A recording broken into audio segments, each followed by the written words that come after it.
Kyle here from allmediareviews.blogspot.com, podcast number 10, I think it is, 9 or 10, 11. A couple of short topics. I mean, I probably should be making a video, but know that whole story, so in the situation I'm making this. One being Marvel's The Runaways. How can I go summarize this while also being very accurate? I have written many years back and a couple times recently about my appreciation and interest in the work of Brian K. Vaughan. Brian K. Vaughan, ultimately I first was exposed to his work, although I didn't know it, on the TV series Lost. Although I thought he had been a writer for a larger duration of the show, but I guess it was season 3, 4, and 5, or maybe 4, 5, and 6. So maybe in the last 3 seasons. So he was in there. He wasn't maybe in there at the peak, because people like that love Lost talk about the first season or two, which I don't think I ever even saw the first season. I saw parts of it, but then I followed it. I started following it toward the end, and then the second season. Anyway, that, and then a few years later, someone I knew suggested this series, this graphic novel series called Y: The Last Man. And I love Ghost World, but I never was that invested with graphic novels other than Ghost World and some of the work of Daniel Clowes up to that point. But I got totally entrenched and totally blown away by Y: The Last Man, the story of there's only one man left on Earth, and there's this monkey, and it's post-apocalyptic, etc. I'm not going to maybe go into extensive details about my love of that right now, but I can say that I've been wanting them to make an adaptation, and many fans have been wanting them to make an adaptation of Y: The Last Man in Hollywood for years. Brian K. Vaughan used to show up at Comic-Con, I don't know if he still does, talking about it. And there was a student, or a fan film rather, made that's on YouTube that's like 15 minutes long. I should watch it again. It's like 15 or 20 minutes long. That does a decent job of sort of telling the whole story of it, but no, I mean, we need the whole 9 yards and everything with that. And as I was like looking for information about that, I heard about Runaways, and I've known about the Runaways, which was also his, and something that later on Joss Whedon was involved with the writing, and I don't know if it was the drawing to the artwork on the graphic novel, but at least the writing of the Runaways. But they were going to adapt the Runaways, and I thought, well, I don't know the Runaways. I bought one of the issues, and but because I loved his work with Y: The Last Man and a couple of the others, Ex Machina. So I thought that I would just read up about it and maybe check out the Runaways. But the hope would be that they will finally adapt Y: The Last Man. And just like a couple weeks ago, I looked up again, and I noticed an article that was published. I don't know, it was either summer of 2017 or maybe it was around the time the Runaways aired in November, first aired on Hulu, or was uploaded to Hulu. And it's supposedly getting picked up by the FX TV network, and Eric Green from, he's done American Gods with Brian Fuller and some other stuff, is supposedly the showrunner. So that all being said, I figured, and I was given access to watch the Runaways on Hulu recently, or just I've realized I could do that. I said, I'll check it out. It's Brian K. Vaughan, even though he's not necessarily doing the screenwriting for it. Why not? So I know that the premise is a bunch of kids run away from home one main reason being they find out their parents are, villains or whatever. They're evil, they're villains, or, there's a reason why I have to run away. And I don't remember all the other details of that. So, well, it's sort of like that in this series, having watched now the whole series on Hulu. That's accurate, but not fully. It's more of a gray area that the parents are doing what they're doing. They're actually having to sacrifice humans, like runaway kids that are picked up by this church, and it preserves as we find out, the life of for another year of someone, this guy named Jonah. He's an alien or something, I don't know, but which is not that unheard of a story. I think there might have been an Outer Limits episode of like that. It's kind of like Elizabeth Bathory. There's like different, I've seen stories like that where they sacrifice people and it lets that other person still live. But yeah, it's like vampires in a sense, almost in a way too. So anyway, yeah. As far as Why the Last Man goes, I'm gonna have to keep tabs on that. Hopefully this summer or fall we'll hear more about that, and maybe it'll start airing. But the Runaways, it is this ensemble of kids that are really the children of these sort of very well-to-do, affluent parents for different reasons. But they're affluent, not necessarily entirely on a traditional sense. They're also, some of them are into science. Anyway, but they're sacrificing these, they're part of this whole pride thing, and they're sacrificing people for this greater good. They're building like something over like a school or near the church. It's underground, which is also the plot of many stories. I kept on thinking of Buffy the Vampire Slayer and, the school over the mouth of hell or whatever. But they thought that it was like a new way to preserve energy. That's what they were opening up. They were being told by Jonah and the different parents. So, I guess my take is I liked it more than I expected. I expected to enjoy it, but also just since this is the Marvel Cinematic Universe, it's Marvel, it's superheroes, I kind of expected it to be kind of like X-Men or the Avengers, but just for kids, kind of in a way. And I guess that show that started on, I think it's Fox. Is it Fox this fall? Yeah, The Gifted, or was it the CW? I can't remember which network it was. I think it's Fox. Like that show and like Marvel's Agents of S.H.I.E.L.D. Basically in that same vein, but with kids. But actually it turns out it's not a teen drama exactly. There isn't as much pop culture referencing as I was hoping from my experience with Brian K. Vaughan. That's part of the reason why I like the writing that he did in Lost and on Why the Last Man and Ex Machina. But he's not doing the writing. He's just a consultant and he's a producer. But at the same time, even though that's not the case, the characters, the personalities of the kids, or what's the word? Endearing, or this, you actually want to root for them. I'm spacing on the term I'm trying to think of. Compelling. There's a compelling nature to pretty much all of them. They have these superpowers. One girl's really strong. Another girl, Gert, she's got a psychic link with a dinosaur. The one guy who looks like a jock but actually really isn't. I mean, he is, but he isn't. Is really like a science. He's an engineer. He's got engineer intelligence, and his dad, of course, is very involved with, played by James Marsters. James Marsters, the first few episodes, plays a complete ass, but as you can tell, I appreciate the work he did. But he eventually bonds with his son and realizes it's a brain tumor and a bunch of other things.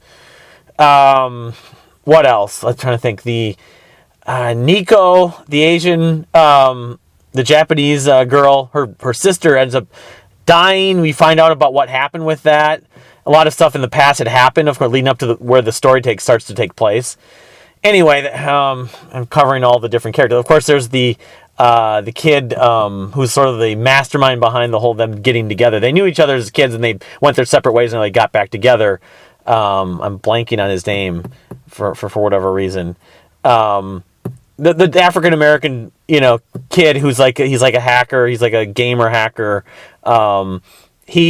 His character is sort of like the leader of the group, but he doesn't really have like a superpower, although he ends up being able to know Nico's mother's password, and that I'm trying to remember if they actually revealed how. I don't think he fully revealed how he got to know that. I'm trying to remember. It was like the 8th episode, because she kept on like harping on, you're going to tell me how you got that password and all this stuff to get in, because they're trying to actually reveal, or not reveal, but capture evidence to put their parents in jail.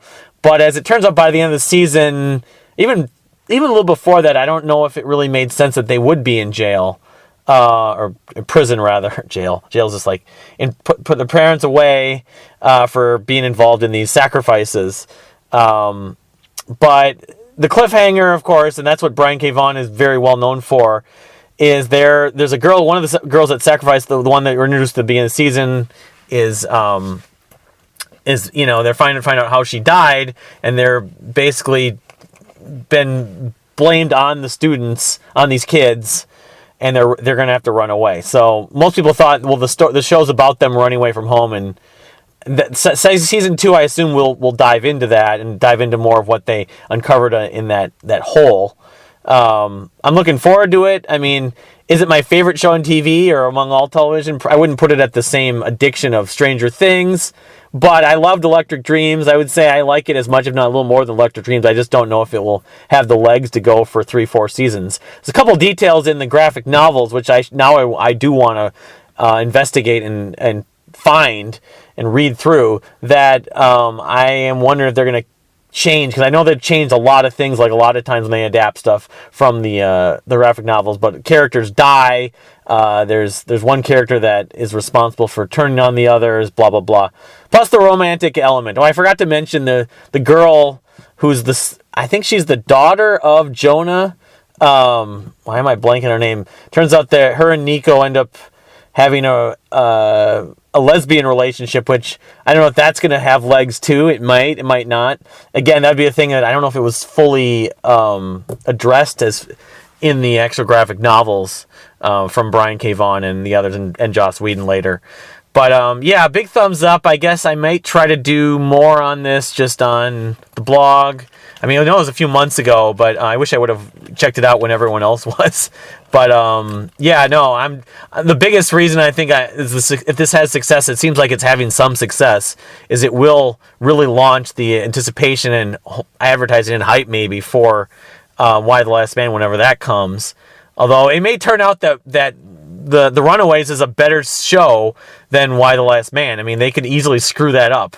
It really depends. The other one is Ex Machina, which I haven't read every issue, but I've got a bunch of them, and which is a story about a guy, like a kind of vigilante in New York City around the time of 9/11, a little before, a little after. He traveled. It's sort of told out of like sequence and chronology of. But one other thing I was just thinking about, because I was listening to some reviews of the Runaways today. The Gert character, I don't know if her background is fully addressed, because her and what's her name, Molly, her younger sister who's got the strength, they're not from the same family, but it doesn't really, like, Molly's family is the Hernandez. They died, but we know her background, why she's adopted by these two people in the group that's with Pride, these scientists. Kevin Sussman plays one of them, the husband. But I don't remember if they actually addressed. I have to look online what her family, because on some of the reviews of the graphic novels, they were talking about how her family also were like time travelers or something like that, and that's why she's able to have a psychic link with this dinosaur that her adopted parents have. So anyway, one or two other quick topics. Fjokra. Well, one thing I wanted to say, another TV show. Kevin Probably Saves the World. I don't expect to get renewed, unfortunately, and I really like that show where he's different. Jason Ritter's going around helping different people and trying to, I don't know. I'm not surprised by that, but it's too bad, because it's a show that's only gotten a little more interesting as the season's gone on.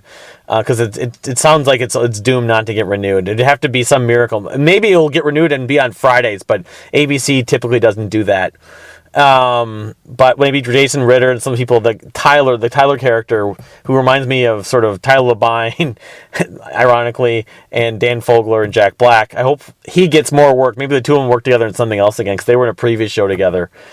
But as far as, there's a new Fjokra single called Evening Lights and video, and while it's not as bombastic and as extreme as a lot of the other songs, it's more accessible. It's probably the most accessible Fjokra tune since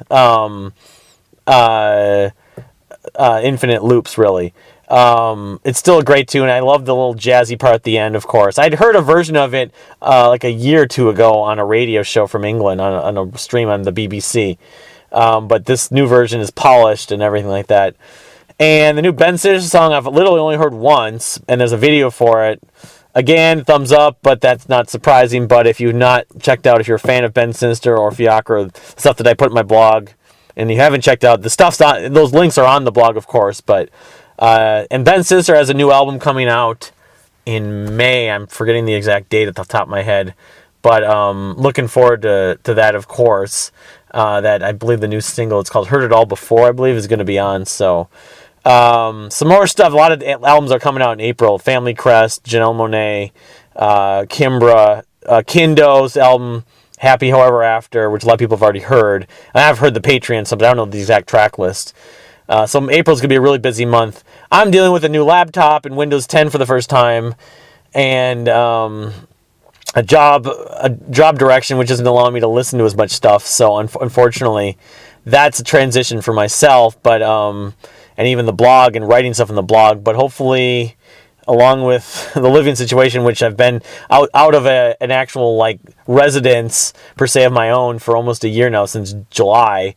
In the next 3-4 months, hopefully that will be more clear, and then a lot of the stuff by, say, the summer or fall of 2018 can settle down, and I can sort of get back to where it is. I just applied for a new job, though, today, so that may change things as well.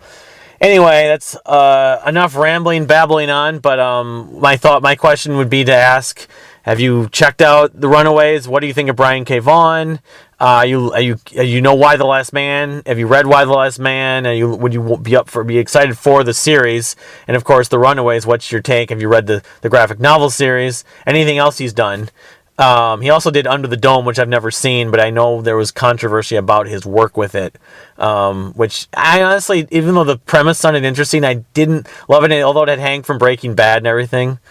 But yeah, what's your take on that stuff? Please comment. Leave a comment. I'd love to hear on that stuff. What do you think of the new Fjokra track? What do you think of the new Ben Sinister track? Any other songs or albums coming out or came out recently? And please subscribe if you haven't subscribed. We'll talk to you later. Bye.